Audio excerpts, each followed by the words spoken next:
Nuestra siguiente invitada es la ingeniera Glenda García. Eh, Glenda García es ingeniera comercial, consultora legal, auditora contadora, directora de ODE Vida, Salud y Justicia. Le agradezco por su predisposición, Glenda. Le reitero el saludo desde la ciudad de Ambato, desde Radio Centro, la radio de toda la vida, y desde el programa Opinión Ciudadana. ¿Cómo está usted? Buenos días. Muy buenos días, dándole mi agradecimiento por tener el honor de estar en su programa desde Guayaquil y poder integrarnos por estas vías, por estos medios que hoy podemos expandir y buscar soluciones a las problemáticas del país que nos afecta a todos. Hay varios temas que analizar y lo vamos a hacer de la manera más objetiva posible. Decreto 108. Lo emite el presidente Daniel Noboa el 19 de agosto del 2025. Con este se crea el Comité Nacional de Salud Pública y concentra la compra pública de medicinas. Reflexionemos sobre ese decreto. ¿Es bueno? ¿Es malo? ¿Ayuda? ¿La red de salud pública en el Ecuador tiene atención adecuada? ¿Los pacientes pueden ir con confianza a una consulta externa y a una entrega de medicamentos? Ingeniera Glenda. Bueno, como usted sabe, siempre tiene que haber un marco normativo, sea la ley y la Constitución, que es la que nos ampara por el desarrollo de las leyes que aprueba la Asamblea Nacional. Esto se ha dado, esta creación de este Comité Nacional de Salud Pública, efectivamente lo han creado con el objetivo de manejar el tema de las compras públicas de medicina, dispositivos médicos y todo lo que tenga que ver pues con las compras en el tema de salud. Pero, ¿qué es lo que pasa? Que este comité, en la forma que lo hacen, a mediados del mes de agosto, hay que tomar en cuenta que por los mismos medios oficiales, usted sabía la crisis hospitalaria, la situación de las personas, cómo han estado muriendo, llorando en las puertas de los hospitales, porque no les dan ni la atención ni los medicamentos. Pero se estaba volviendo costumbre. Entonces yo lo que voy es una cosa, el presidente no está recién, incluso fue asambleísta, creo que en la Comisión de Régimen de Desarrollo Económico, después tuvo pues ejerció la presidencia pues en el periodo de elecciones anticipadas y bueno, ahora que ya corre su periodo completo. Pero ¿por qué hago referencia a esto? Que uno de los mayores problemas que tiene el país, que debe darse la atención, porque es un deber del Estado, y eso está en el artículo 1 de la Constitución, en el numeral 1 de la Constitución y en el artículo 3, y que debe atender, darle prioridad al tema salud, alimentación, seguridad social. Entonces, si él crea un comité nacional para la contratación pública, manejarla desde la vicepresidenta y toda una estructura con actores que están allegados a ministerios y no propiamente, no se le deja el desarrollo al mismo Ministerio de Salud Pública. El ministro de Salud Pública forma parte de ese consejo, pero al momento el contenido de estas disposiciones es que ellos van a concentrar el manejo de las compras públicas y estamos hablando que esto fue 19 de agosto. ¿Cuánto estamos? Estamos 10, 11, 12 de octubre. Dígame usted, ¿quién responde durante todo este proceso de cambios administrativos, de gestión pública que se está dando nueva forma, nuevo mecanismo? ¿Quién responde por las vidas de los que están en un proceso de emergencia en el 19 de agosto? Tomando de referencia, porque eso ya viene mucho más antes, ¿ya? Entonces, ¿quién responde por las vidas de los ecuatorianos, de esas personas que fallecieron porque no tuvieron la medicina, la hospitalización oportuna? Glenda, ¿alguien se atrevería a pensar de que el presidente, pretendiendo poner la casa en orden, crea este Comité Nacional de Salud Pública, dado los antecedentes, ¿no? Que grupos hasta de GDOs han estado oferentes, contratando en hospitales, contratando medicamentos, vendiendo con sobreprecio? Pudiera ser que hay buena intención, pudiera ser que se puede corregir, pudiera ser que este Comité Nacional de Salud Pública pueda cumplir con ese precepto de facilitar medicina a la red de salud pública del país, pensando positivamente.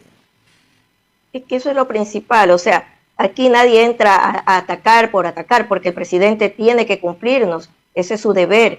Y los ecuatorianos hemos estado dispuestos a apoyar de la mejor manera que salgan las cosas bien, pero no podemos exponer un tiempo de espera tan largo. Hablemos nomás desde agosto, estamos octubre y no hay medicinas. Entonces, cuando usted toma decisiones en temas de salud, estamos hablando que es el derecho a la vida que contempla el artículo 66, numeral 1, y lo voy indicando. ¿Por qué? Porque a veces la gente piensa que uno habla por hablar. No, es que hay un marco constitucional y que tiene que observarse, porque la vida no es un juego, no es que ya después lo atiende, y los que mueren por no haber dado esa atención. Claro, hay, como usted dice, hay grupos o hay estos actores contratantes de grupos GDO que se han lavado activos dentro de estos procesos de contratación. Por supuesto que hay que depurar, y eso le ha correspondido siempre al CERCO, y el CERCO no ha hecho su trabajo como debía de ser, porque el tema de contratación pública es por donde se hace, se obtiene los bienes, se obtienen las medicinas, en este caso tratándose del Ministerio de Salud Pública, para poder satisfacer la necesidad de los ciudadanos. Toda la contratación pública entra por ese proceso. Ahora, ¿qué es lo que pasa? Al darse esta creación de este comité, yo decía, bueno, que está bien por último, porque hay que ver, a ver, las cosas cómo están, y que se integre con estos ministros, pero el ministro de Salud Pública lo relegan casi a un segundo plano y la vicepresidenta termina siendo la figura principal en este comité, y resulta que al rato de la hora no pueden satisfacer. ¿Por qué? Porque se señaló como sitio de distribución, digamos, donde se iba a concentrar la planta central del Ministerio de Salud Pública en Quito. Entonces, si hay un esquema, una distribución, hay un sistema de salud pública para atender, no se podía cambiar drásticamente. Sí, hay que revisar al CERCO, hay que evaluar a los servidores públicos, por supuesto, una serie de cosas hay que hacerlo, pero no podemos justificar la vida de las personas que se puedan haber perdido porque no hubo la medicina. Dejaron desabastecer. La reforma a la Ley Orgánica de Contratación Pública que fue aprobada el pasado 7 de octubre en la Asamblea viabiliza normas que no aprobaron en la Ley de Integridad Pública. ¿En qué inciden estos cambios?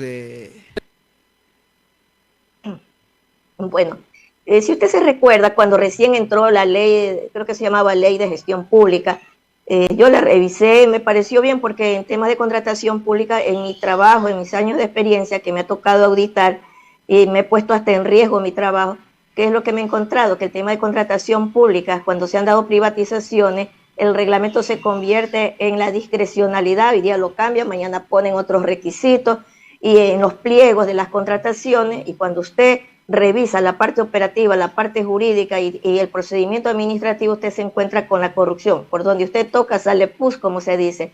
Entonces, yo lo que yo voy es que la Ley de Integridad Pública, cuando tomó ese nombre, porque primeramente era Ley de Gestión Pública, era el tema de la reforma al Sistema Nacional de Contratación Pública. Ese era el objetivo y hasta ahí me parecía bien, con ciertas cosas que había que observar. Pero ahora creo que con la declaratoria, la sentencia que emitió, que dejó insubsistente la Ley de Integridad Pública, el presidente remite nuevamente lo que no pudo pasar. Y bueno, está bien, no es oposición que se haga una transformación y se revise el sistema de contratación pública. Se tiene que hacer, porque ahí hay mucha corrupción, pero comienza desde quiénes son los que califican. Si hay ahora un registro único de proveedores, aquí también hay que tener en cuenta que si mañana por estar dentro de un portal digital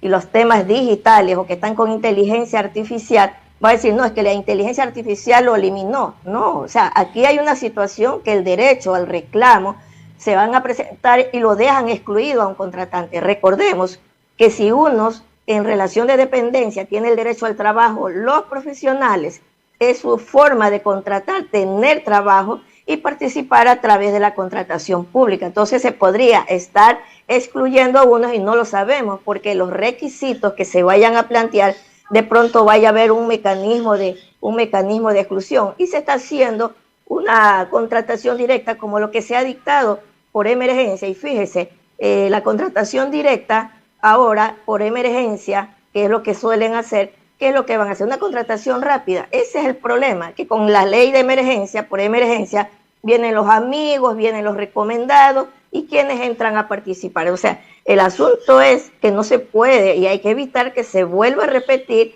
ese tipo de tráfico de influencia que ya lo venimos conociendo durante todos los gobiernos. Ese es el punto principal.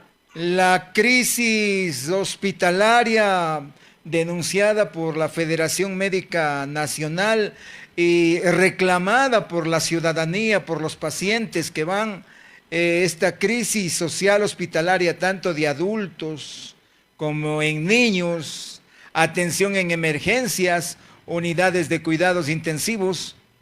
¿Usted sabe cuál es el estado actual? Si hay carencia de medicinas, atención oportuna, mientras contratan. ¿Qué sabe usted de estos detalles, Glenda? Bueno, de lo que me he enterado por los mismos medios de comunicación que trato de seguir sobre este tema de la salud, porque a mí me desespera. Yo perdí un familiar y de eso tal vez me siento muy identificada con este tema de salud.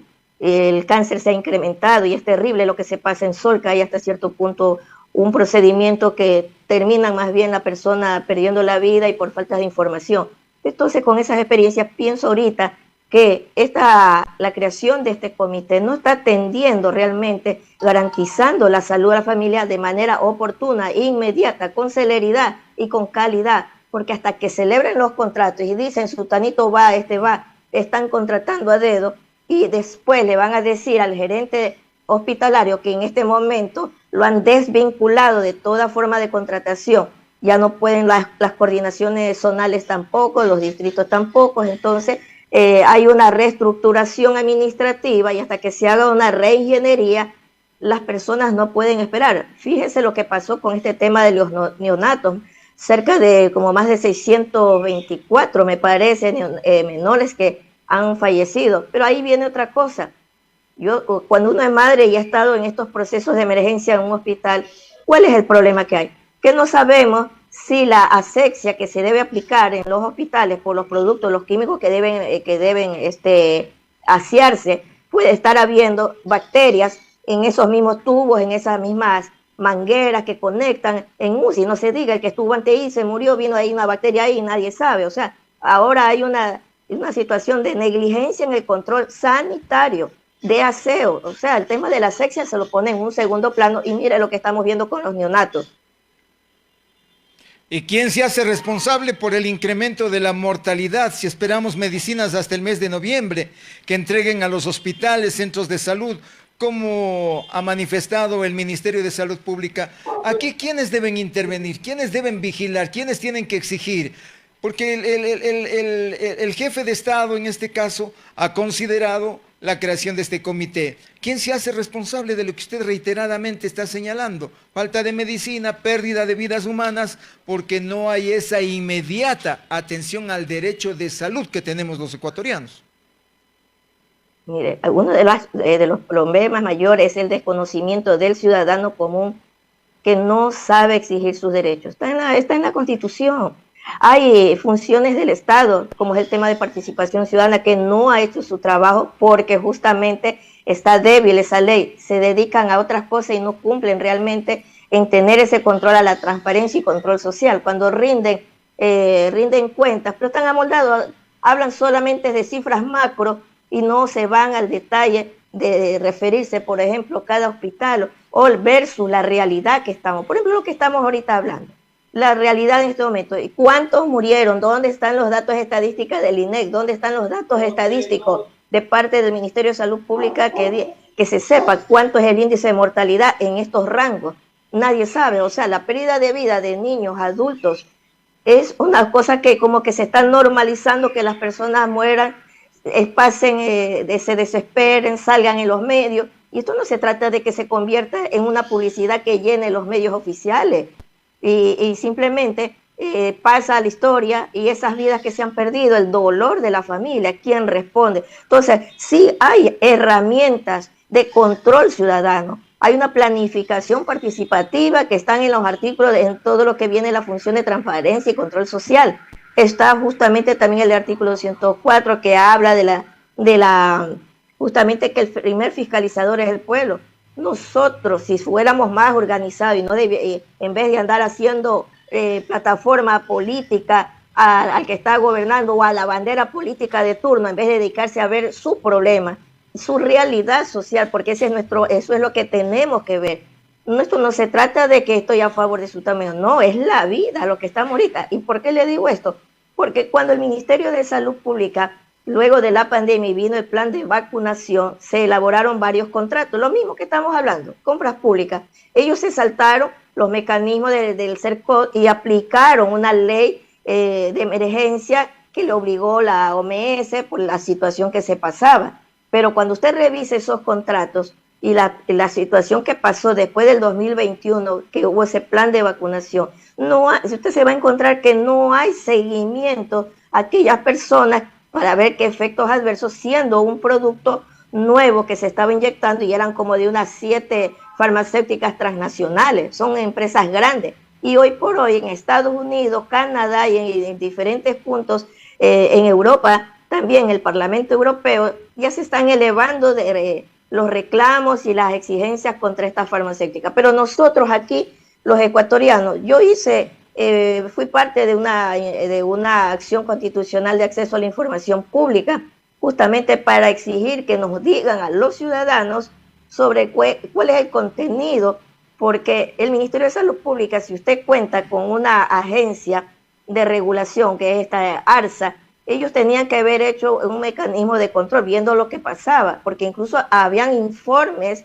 del mismo Ministerio de Salud Pública en abril del 2022, pero la ciudadanía desconoce totalmente que se estaban produciendo efectos adversos de trombocitopenia, trombosis y una serie de síntomas que se presentaron. Entonces, hoy usted va a los hospitales, el problema de ansiedad.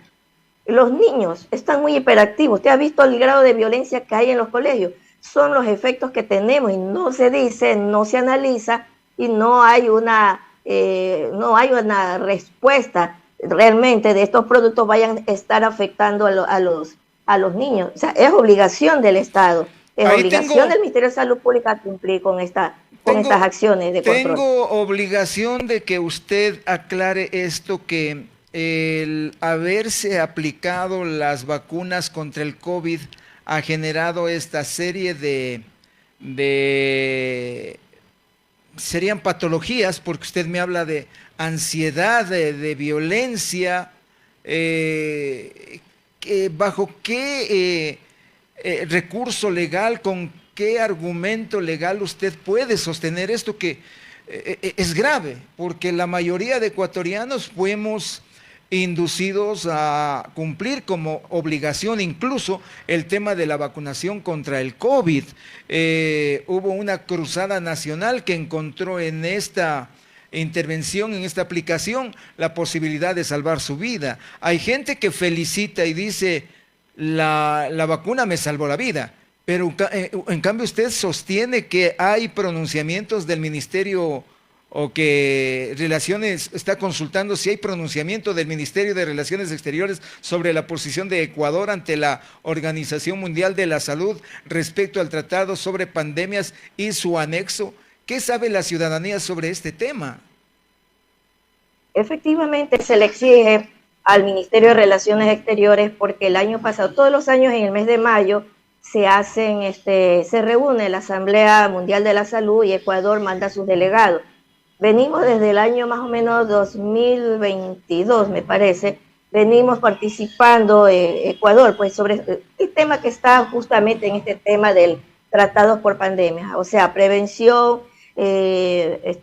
¿cómo que se llama? Sobre los temas de posibles pandemias que se podían presentar. ¿Qué es lo que pasa? Que aquí lo que se le ha exigido en acciones constitucionales es la información del contenido por las situaciones que han presentado casos de efectos adversos y que están en informe, como le indiqué antes, del Ministerio de Salud Pública mismo. Pero no hay controles, o sea, hay controles, ellos hacen seguimiento, la Dirección Nacional de Inmunizaciones hace seguimientos, por ejemplo, a cuántos hay que vacunar, pero no hay respuestas cuántos tienen problemas sobre la situación de riesgo que pueda haber, porque estamos hablando que estos productos están hechos ahora con una nueva tecnología de tratamientos genéticos, ya no son las vacunas de antes. Todo este proceso de ahora tecnológico de estas vacunas no sabemos, porque el efecto en unos es inmediato, unos han fallecido, otros después, no se sabe realmente hasta qué punto puede llegar los efectos de esto, porque no a todos les pasa lo mismo. Pero por eso mismo es necesario saber qué contiene, pero no omitieron cuando entregaron la información de los contratos, no incluyeron la información de esta información. Ahora, el Ministerio de Relaciones Exteriores, justamente en todo este año, adoptaron en la asamblea de ahora del 2025 en la OMS, aceptaron, o mejor dicho, no aceptaron, adoptaron este tratado, pero hay un punto que el artículo número 12, que incluye un anexo en el que se está hablando de un sistema PAX para tener acceso a los estados con muestras genéticas en sus estados. Eso de ahí está en discusión por una serie de factores, pero más que nada son de temas comerciales y temas de soberanía. Entonces, es un tema que la ciudadanía no lo conoce así nomás. Nosotros, digo nosotros, porque tratándose la vida, se ha venido rechazando, se ha venido exigiendo información al Ministerio de Salud Pública. En su momento el Ministerio de Salud Pública sí dio algunas respuestas, al Ministerio de Relaciones Exteriores también, hay cosas pendientes porque se le está pidiendo es cuál es el informe de Ecuador ante estos organismos, porque nosotros desconocemos, porque no por el hecho de que sea el Ministerio de Relaciones Exteriores, no porque estemos inmersos dentro de un tema de derecho internacional y queremos abrir mercados, entrar a los mercados multilaterales, nuestra vida como consumidor final de los productos que se negocien va a estar expuesta a nuestra vida. Por eso es necesario que el Ministerio de Relaciones Exteriores cumpla con informar, bueno, quiénes fueron y cuál es la posición de Ecuador frente a esto. Porque como le digo, el cáncer ha subido muchísimo en Ecuador. El cáncer ha subido muchísimo en Ecuador, dice usted. Varios niños murieron en la ciudad de Guayaquil, en la ciudad de residencia suya. ¿Alguien hizo una investigación seria? ¿Tuvo acceso usted a algún informe real de qué pasó? No, es bastante delicado si es nomás obtener información, porque cuando se le ha preguntado al ministerio al ciudadano cómo no le responden, así nomás durante los años 2022, 2023, no se escribía, se le pedía información, no le daban, ni a los mismos doctores que de manera independiente solicitaban. Lo que se tuvo, por eso fue necesario presentar una acción constitucional con 7 demandantes, que lo hicimos, y recayó en Quito, y bueno, fue una jueza que en su momento, pues, a través de ella se pudo conseguir la entrega de esta información. Pero el asunto no queda ahí, el asunto es de lo que está pasando ahora, que no tenemos información sobre esos efectos adversos durante todo este tiempo, porque son varias dosis, y se sigue con un plan de vacunación en estos momentos, y que lo van a incluir, posiblemente hacerlo obligatorio en la reforma de la ley del Código Niñez y Adolescencia, la reforma que se va a hacer. Esperan ellos poner, porque así lo leí en una publicación de una entrevista al Ministerio de Salud Pública, y se hablaba pues de que sería necesario incluir el derecho de yo decidir. Eso está en la Constitución. Por eso me preocupa que si los cambios que se hacen en la Constitución, mañana más tarde le van a decir a usted, por el bien común, por solidaridad, usted tiene que arriesgar su vida, cada cual que se quiera, eso es de derecho de cada ciudadano. ¿Por qué habla usted permanentemente, se me va terminando el tiempo, Glenda, por qué habla permanentemente sobre efectos no informados, dejando la sensación de que a propósito lo hacen, efectos de las vacunas contra el COVID que se aplicaron, y particularmente de qué marcas? Bueno, las que sí que se han comprado son de la Pfizer, la Moderna, son las que tienen más cuestionamiento, incluso afuera. Las Sinovac, esas fueron las que se compraron, las Johnson y Johnson, pero unas dejaron de comprarla, pero las que tienen más cuestionamiento son las de Pfizer y la de Moderna, que incluso volvieron a comprar en el 2024. Pero ¿cuál es el asunto? ¿Por qué hago yo énfasis en ello? Porque si yo tengo una duda, es mi derecho de que el Ministerio de Salud Pública a todo ciudadano le dé una respuesta. ¿Por qué ARSA no ha cumplido? Mire usted, hacen investigaciones cuando hay problemas de productos que están contaminados, cumplen con esos procesos de investigación, análisis. ¿Y por qué no lo hacen acá? ¿Qué es lo que pasa? Que se compra en temas de viales, se compran iban directamente al perchero porque ellos confían en el proceso de fabricación de la farmacéutica a la que se le adquiere el producto, pero no hay no cumple el Ministerio de Salud Pública con su deber de tener su propio laboratorio y cumplir con los procedimientos de dar la información, hasta para tranquilidad, porque si se dice que se está inmunizando, hay personas que dicen, no, yo estoy muy bien, sí, pero yo no, yo tengo familia, a mí me preocupa mi familia, la decisión es de cada cual, pero no podemos meterlo en un solo saco a todos bajo la frase del bien común. Y eso de ahí es delicado cuando la vida de cada ciudadano se puede poner en riesgo. Eso es la soberanía sanitaria más que nada. Gracias por su tiempo y le dejo en su reflexión final, Glenda. Bueno, muchísimas gracias. Estos seguimientos, esta información no son simplemente de un momento a otro. Cuando se trata de la vida y tenemos familiares, después de lo que pasó en la pandemia, lógico que tenemos que exigir respuesta y a las funciones del Estado que son los competentes a darnos información. Lo que yo le pido a la ciudadanía a través de este medio es revisen sus derechos, es importante. La salud está justamente a que ninguna norma jurídica puede restringir esos derechos que tenemos, que están en el artículo 11, en la aplicación de los derechos, en la Constitución. Espero pues que haya servido, no con el ánimo de que uno diga que contra el gobierno, no, es que el gobierno tiene que dar respuesta, sea quien sea. De eso se trata justamente, tener el marco jurídico y que nos den respuesta a los ciudadanos.